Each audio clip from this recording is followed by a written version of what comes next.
There has been a lot of misconception and terrible press coming from our country about the economic citizenship program.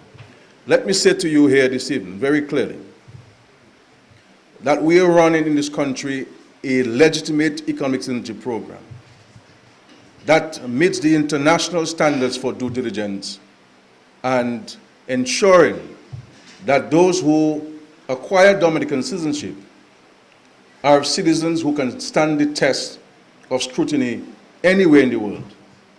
There is absolutely no shortcuts whatsoever in the due diligence process before we provide approval for any applicant. But on top of our due diligence exercise, which is conducted by internationally reputable firms, some of whom are former members of the FBI and CIA and MI6 and MI5. We also have very strong partnerships and agreements with governments internationally who also assist us in doing another layer of due diligence on applicants to our program. So within this program, we have two strands. One, somebody who applies for citizenship can make a financial contribution. And the second is the real estate. And we have not only limited it to real estate, we have also extended it to manufacturing and agriculture. So there are in fact opportunities for investors, Dominicans and foreign, to be approved for an investment under the Citizenship by Investment program in agriculture, manufacturing, or any other type of industry. Because we wanted to ensure that we also provide opportunities for our country to be competitive in agriculture and manufacturing. People who have developed proposals submit this to the Invest Dominica Authority, and the Cabinet has appointed a technical committee, a technical review committee. So when that proposal comes, it goes through a technical review committee made up of senior public officers. And then there is a ministerial review committee that receives the recommendations from the technical committee. And then their recommendations are sent to the Prime Minister, who then, if he is satisfied with the project submission, will then take it to the Cabinet for final approval. And of course, there are a number of due diligence mechanisms to ensure that we get the best projects. We have in fact given Mr. Raphael approval, and I'm hoping in the next couple of weeks we will sign formally the agreement. But we have listed you on our website as having received approval in principle, which will allow him to promote the project. I want to say to us in Dominica that there are some things in our country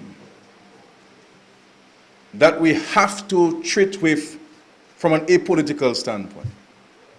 Everything in our country cannot be marred by partisanship, because it is of no benefit to us when we seek as a people, instead of promoting opportunities for ourselves. Yes, there'll be questions. Yes, there'll be clarification needed, and that's fine.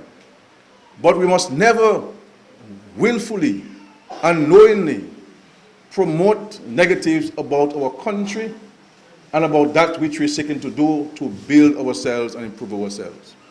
Because it's not only Dominica that's having those programs. In the United States of America, the world's largest economy, they have what they call the EB5. And you can also invest in a project in the United States. And by virtue of that, you become a permanent resident in the United States of America.